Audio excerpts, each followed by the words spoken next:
Gani mwanafamilia wa channel tupendwa hii hapa ya Bizoza Media. Kama ndo mara yako ya kwanza basi nikusii usisahau kusubscribe, kulike, kushare pamoja na kucomment. Bwana Tanasha Donna tayari ameshawasili nyumbani kwa Mama Dangote, na kitu ambacho sasa hivi kinachoendelea ni Mama Dangote kuweza kumkabidhisha bibie Tanasha kwa Diamond Platnumz.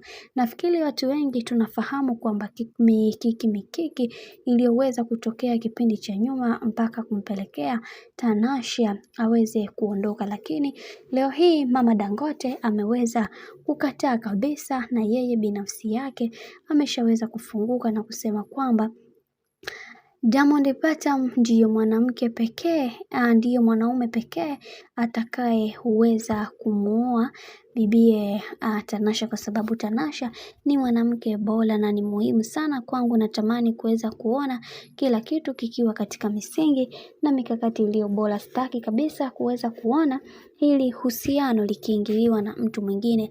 Natamani kuweza kuhakikisha kila kitu kinakuwa katika misingi na mikakati iliyo imara, kwa sababu kuna watu wengi hawaamini kwenye kile ambacho wanachokiamini na wanaamini kwenye yale mabaya yao.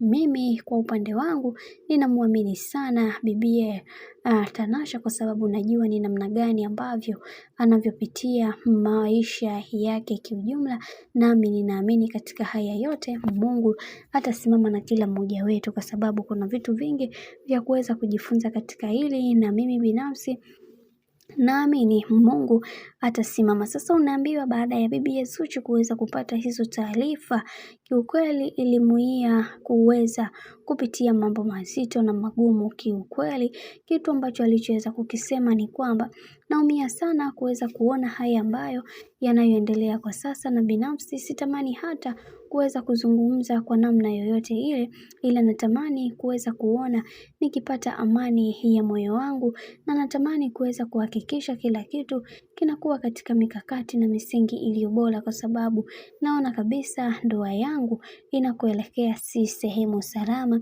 hivyo nahitaji kuweza kupatiwa msaada. Lakini kwa upande wa Mama Dangote, yeye hakuweza kujali chochote kuhusiana na chochote kile ambacho kinachomtokea bibi Zuchu. Yeye kwa upande wake anajali furaha yake pamoja na maisha yake kiujumla. Kuhusiana na maisha ya watu wengine hataki kusikia wala hataki kujali kuhusiana na chochote kile ambacho kinachoendelea kwa sasa. Kiukweli hili jambo limeumiza watu wengi, na wengi wao waliweza kufunguka na kusema kwamba bibi Zuchu ameula wachuya. Wacha tuone mwisho wa haya yote itakuwaje bwana. Mambo ni mengi sana kuhusiana na hili sakata zima.